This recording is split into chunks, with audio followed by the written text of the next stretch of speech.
So no recording on cell phones or cameras. Forgot to mention this earlier. Transcripts for all of the press conferences are being provided by ASAP and will be posted shortly after each of the press conferences. And Hammond Communications is posting recordings of the press conferences in the NCAA's digital media hub. I've seen some QR codes on tables and down at the media materials, but ncaa.veritone.com, you can find the recordings of the press conferences. Once again, Alabama should be on any minute now.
Okay, the Alabama locker room is open right now. Should be open for a little less than 30 minutes. It technically opened when these guys left to come over here. So we got a little less than 30 minutes on the Alabama locker room being open. We have Mohamed Diabate. We have Mark Sears. We have Grant Nelson. We'll go right to questions for the student athletes. We got about, oh, we don't. We'll go right to questions, and so raise your hand, and we'll get a microphone to you. We will start down here in front. Rich Harris, Hoops Prospects. Mark, you're shooting career low from field goal percentage, three-point percentage. Overall, though, you are being more of a playmaker this year. Can you explain why your numbers have dipped, and is that a concern going as the games start ramping up and become more difficult? Yeah, to me, that hasn't been a concern. I'm going to just keep being me. I put in the work, and I'm going to keep shooting, and my teammates going to do a great job of finding me when I'm open. But, nah, no concern here.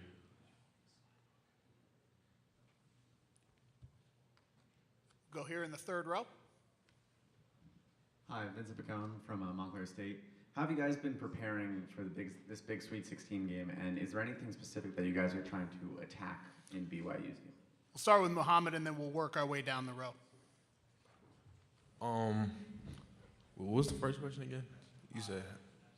How are you preparing for this game? You know, we've been, we done had a few practices so far. You know, we've been implementing, playing fast in transition.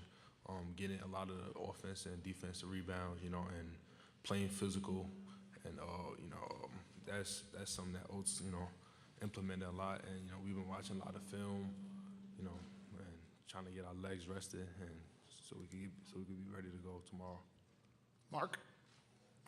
Yeah, they play a lot like us, very fast paced, and it should be a very fun game, but it's gonna come down to get stops. And Aiden? Yeah, like Mark said, they play similar style offense as us, so we have to focus on defense and rebounding. Here in the second row, John. John Fanta, Fox Sports. Questions for Aiden, being a freshman here. And maybe we'll move to you guys if you guys have any stories. What Coach Oats has built is one of the best building jobs in the sport. But I know it's not easy. What do you remember about your first couple Alabama practices and adjusting to the way that you guys do things? Yeah, my first Alabama practice was super fast. I had to get adjusted to the speed for sure because we play super fast and the pace. It was definitely like a shock to me. I wouldn't think we had played that fast. Mark or Muhammad don't want to chime in at all? Okay. Go ahead. My first few practices here, like it was like a shocker to me because in high school I come from a team that played very fast. I thought we was playing fast, but it was nothing like when I first got here. You know what I'm saying? And we played like very hard. It was very physical. It was a lot of like talent. Playing against older guys. So it was like a lot of catching up and learning I had to do when I first got here. We'll stay here with John. Was Mark faster than you? Yeah, for sure. I guess then along those lines, Mark, like how do you guys balance playing that fast and being under control? I said we practice it. We've been practicing since June. So we've been practicing making the reads going 100% and going fast, and now it's just making the right read. So we always play with creating advantages. So when we're playing that fast, we're gonna most likely create an advantage within 6 seconds, and then you just got to make the right read. We'll come back here in the front row. I know Aiden was, Rich Harris, Hoops Prospects. I know Aiden wasn't there last year, but you guys were. Last year it seemed like there was a ton of talk before the tournament about your defense. And then it seemed like once the tournament started, like you kind of flipped on a switch. Did it feel like that to you last year? And do you feel it happening again this year? Let's start with Mark, and then we'll go to Muhammad. Oh yeah, for sure. I see that. I see that we're still flipping the switch, and just hearing all the big time outlets saying we're soft, we're this and that. It's definitely internal motivation, and we basically got a point to prove that we're not soft. We're tough, and just basically a point to prove on defense. Like Mark said, we got a point to prove on defense. Being called soft, that's like something that you don't want towards your team or your name. So, and like last year, we realized we can't lose. If we lose, we go home. And we had we said we're gonna play for Estrada because it was his last season playing college basketball. And this year we got a lot of fifth-year guys that's not gonna be here. And we all realized it's either win or go home. So and we want to win. So that's kind of the motto. We're going to stay on this side in the front row, and then we'll come across. Hey guys, Adam Zagoria from NJ.com. Good to see you. I think there's 7 SEC teams in the Sweet 16. How did the SEC schedule, how it's so tough night in and night out, prepare you guys for the tournament? And do you think it'll be a failure if someone from the league or you guys don't win the whole thing if a non-SEC team wins? We'll start with Muhammad, and then we'll go to Mark, and then Aiden. I think it prepared us very well. We've been playing against the best teams all season long, from January on. And, I think it kind of gave us an edge a little bit, because we know what it feels like to play against those kind of teams. And no, I don't think it's a failure because, the league made history itself. So you can't look at it as a failure, Mark? Yeah, to go with Mo said, our last 7 games we've been playing the best teams night in and night out, and I say that definitely has helped us be battle tested. So and when especially when adversity hit, we haven't seen it before, and we're going to be ready for it, and we're going to attack it with a positive mindset. And to go along with the other question, I wouldn't be surprised if a team from the SEC had won it. So that's how great the league was this year. And Aiden? Like they both said, throughout this league, we've been playing the best of the best. So it helps prepare us for this tournament and everything. And I wouldn't be surprised if someone from our conference wins for sure, because we've been showing that we're the best conference. All right, we're going to go on the other side in the front row. Go ahead. Jackson Shanks, Seton Hall Center for Sport Media. Mark, you mentioned how important getting stops is, and that's going to be how this game is decided. How do you stop a team that's coming off a performance shooting-wise, like BYU has, shooting 49% from the floor, 46 from three, and you can't foul them because they shot 93% from the charity stripe?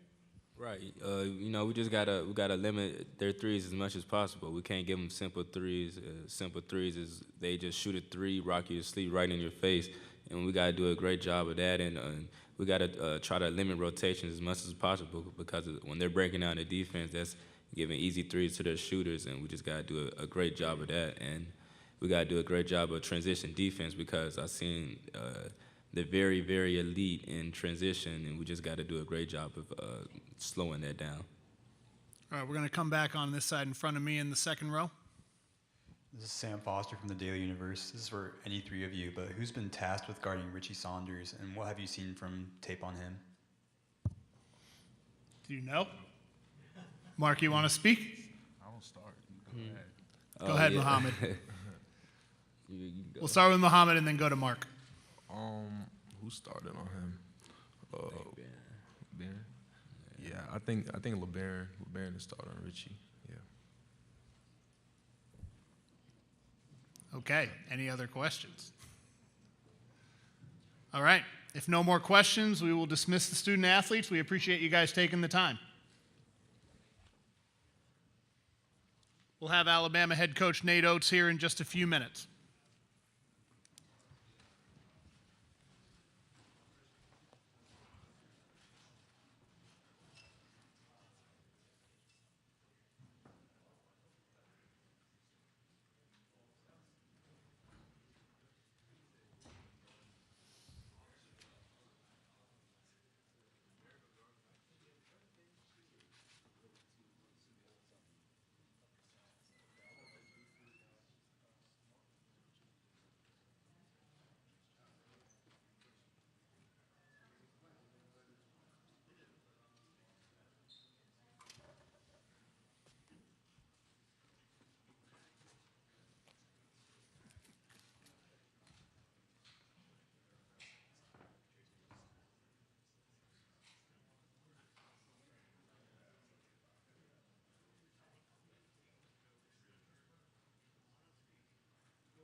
Okay, we have head coach Nate Oats coming up in just a second. Just a reminder, if you're in the press conference and have a question you want to ask, just raise your hand. We will get a microphone to you. Please give your name and affiliation ahead of asking your question.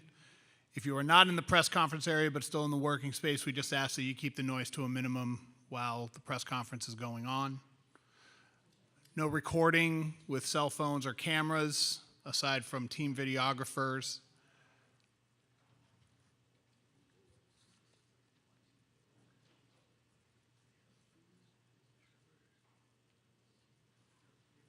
We do have people on Zoom. If we have time, we will try to get to your questions as well. If your hand is up, use the raise hand function.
Okay, we have Alabama head coach Nate Oats. Alabama locker room is still open. We have about 12 minutes left on open locker room for Alabama. We will start with an opening statement from Coach. First of all, welcome. Welcome to Newark, Coach. We'll start with an opening statement, and then we'll go to questions. Once again, just raise your hand. We'll get a microphone to you, name and affiliation before asking your question. So, Coach? Great to be here. Appreciate it. It's good to be here in New Jersey, New York area. We've got a few players on our team from here. Nas Cunningham's redshirting from right here in New Jersey. I think Cliff lived here for about 8 years. And Mo Diabate from right across the river in New York's playing some really good basketball for us. Good to catch up with Javon Quinterly, who one of the better players come out of New Jersey here recently that won a lot of games for us in Alabama. So it's good to be here. It's good to be back in the Sweet 16. It's not easy to get here. We're fortunate to be here. We've got a really tough game in front of us in BYU. You know, a lot of respect for what Kevin's done in year one there, getting them playing one of the more modern styles of basketball and all of college basketball. You know, he was NBA assistant for a long time. I know him a little bit, been to some Suns training camps when he was an assistant. I think they've done a really good job. I think since maybe February 12th, I think we looked up, they got the #1 offense in the country. So, and they play in a good league in the Big 12 with some really good defensive teams. So to do that, they got to know what they're doing. They're playing well. Richie Saunders has been playing really good basketball for the last month month and a half, I think, double figures in 11 straight games, and shooting over 50% from the field, 43 from three, doesn't miss much at the free throw line. Like, he's obviously really good. He's having a great tournament. So we're going to have to do a great job on him, but they've got a lot of other players too. They got shooters. They've got, their bigs play really hard. The whole team gets on the old boards well. So there's a lot going. Our defense is going to have to be elite, but our offense also going to have to be really good too. So we've got some guys playing well on the offensive end. LeBaron's leading the entire tournament in assist turnover ratio. He's played really well for us on offense. We need him to be elite on both sides of the ball for us. Cliff's, scoring it well, shooting 87% from the field, averaging 14 and 8 with 2 blocks. And then Mo Diabate, kind of two of our New Jersey, New York guys, and Cliff and Mo playing well for us. Mo's leading the tournament in three-point percentage. He hasn't missed yet. He's 4-4.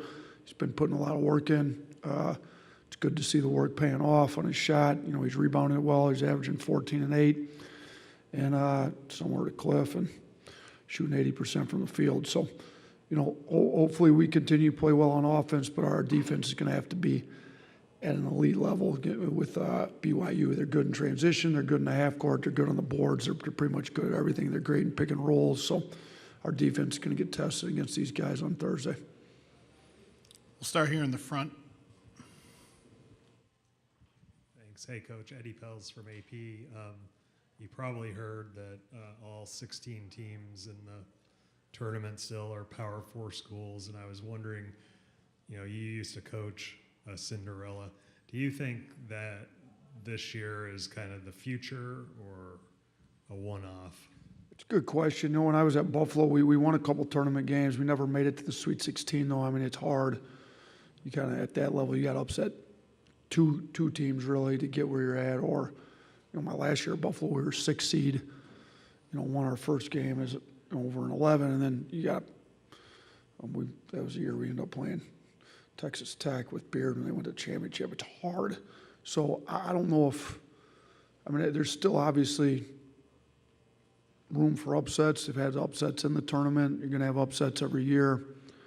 My guess would be you're still going to have some upsets, but, I did see somebody made the point, like, anybody that gets really good at mid-major level, it seems like there's just a lot more rev share, NIL, money up at the higher levels. It's going to be harder for, I don't know that I would have been able to keep my whole team together at Buffalo in today's day and age. So, but you do have, I will say this though, the other side of that is a lot of these high major teams are going not all in, but a lot more in on the transfers with the portal, which means there's a lot of freshmen that are not getting offered at the high major level that would have used to get offered that now are ending up at a mid-major school, and some of them are really good.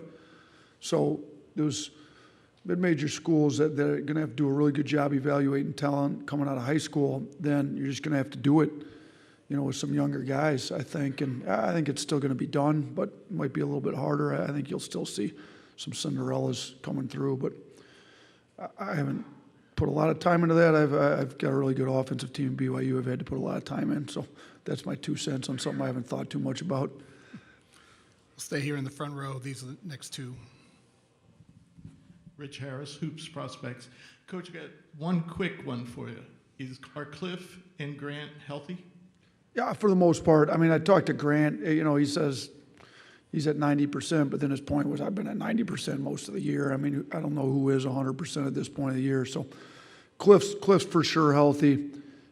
Grant's pretty healthy. Not 100%, but close enough. So, we've got everybody about as close to 100 as you're going to be able to get at this point of the year. And, Grant's probably the furthest from that, but like he made the point to me, he hasn't been better than 90 for the last month or two. So I think we'll have our full roster available for us to play this game. Nick, if I could follow up, you talked about defense in your intro, and I asked the guys this. It appeared to me last year in the tournament, once you guys got in, there was a lot of talk about your defense, and then it seemed like you guys took it up another level. Do you feel the same thing happening this year? I'd appreciate it if you guys put a lot more talk out there about our defense isn't good enough to win this game so that we could show our guys that nobody believes in them like last year. So, yeah, I mean, our defense wasn't any good last year. I think we weren't even in the top 100 on defense. So it was pretty easy to show our guys that our defense isn't good enough. We struggled there at the end of the year. They finally got the guys to wake up after we lost the first round of the SEC tournament. They lost, at the end of the regular season. I think this year our defense is significantly better. It's still not where we'd like it to be, and it's going to have to get significantly better to make another Final Four run, because the next two teams we play, if we're fortunate to even have a second game, BYU's got the #1 offense in the country, I think since February 12th or something like that, and then Duke and Arizona are two of the best offenses in the country as well. So you've got four of the better offenses in the country. I think all four of us are top 25 in the country in scoring, and look at efficiency metrics and stuff. You got four really good offenses in this region. So for those people that like watching good offensive basketball, you got four good teams here. I think a lot of who's going to come out of here is going to be who plays the best defense. And, some of these other teams have had better defensive, stretches than maybe we've had. I think we've got to get our guys' attention, which we have, and we're capable of being a great defensive team, and that's what we're going to have to do over these, next couple days if we're going to get out of this 14 bracket here. We'll stay in the front row on the end. Nate, Adam Zagoria, welcome to Newark. There's 7 SEC teams in the Sweet 16. Can you just talk about how the league prepared you and the other teams to get here?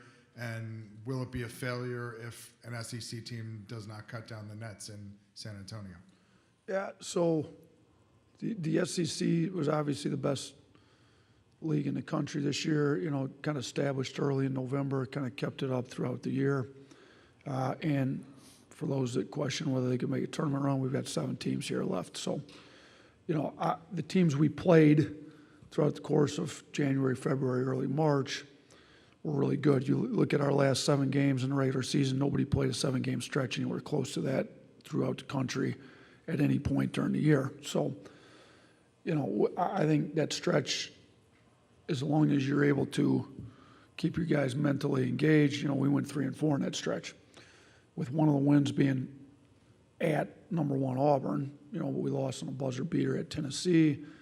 Lost to Florida, who's a #1 seed. You look at some of the teams we played. So Auburn's #1 overall seed. Florida's a 1 seed. Tennessee's a 2 seed. There's some very good teams in our league that I think prepped us for it. I think a lot of really good coaches in our league. When you got to go against these coaches every night, you get sharpened up. When your players got to go against best players in the country on a night in, night out basis, they're used to having to bring it every night. So I think that the league prepared all of us. You saw different styles. I mean, you look at the teams that have made it. Tennessee's different than Auburn. It's different than Kentucky. It's different than Ole Miss. We're different than all of them. So I think you get used to playing different styles. BYU's really good. Kentucky, similar but different than BYU. So I think, we were able to play Kentucky 3 times. But BYU does it different than them. They're similar, and they both are 5 out. But I think, BYU plays a little faster, and they got different personnel, obviously. So I think it got us ready. Would it be a failure if one of them didn't cut down the nets? I mean, in a 1-game elimination tournament, there's a lot of variance goes into that. I don't want to call it a failure. I think it's been an unbelievably successful season. We could end up with 6 out of the last 8 teams if things go great.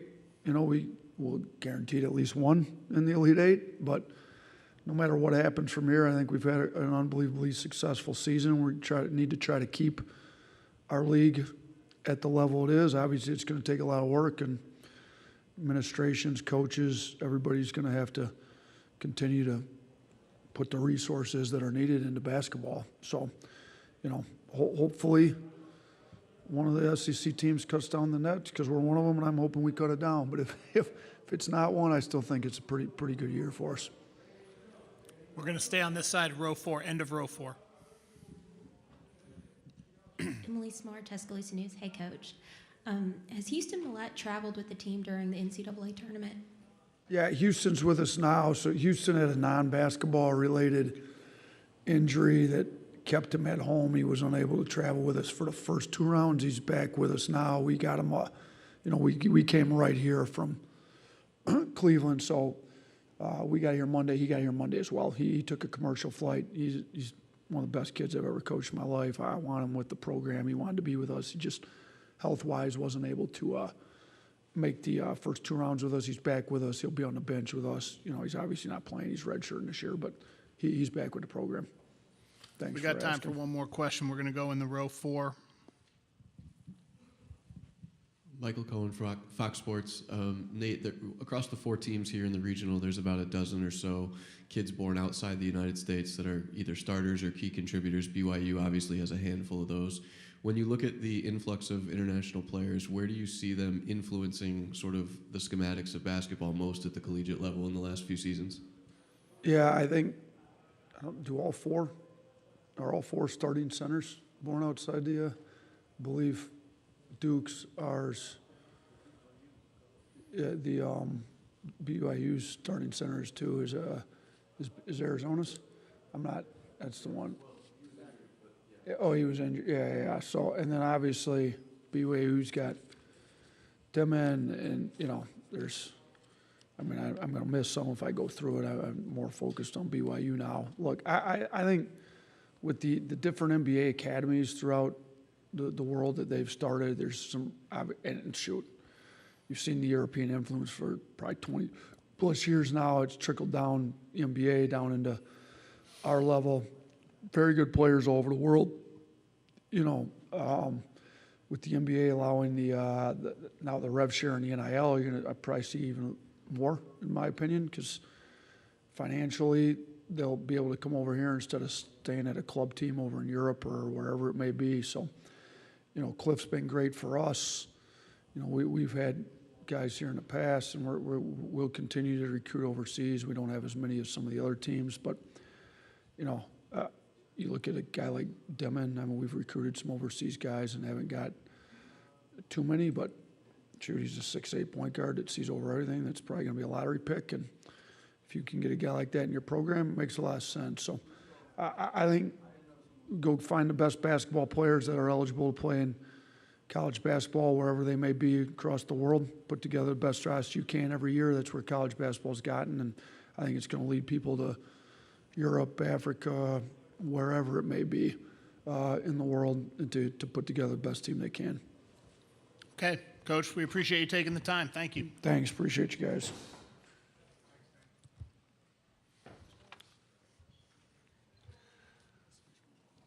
That way, yeah. We'll have Arizona head coach Tommy Lloyd here in about 7 minutes, and then Arizona players after him.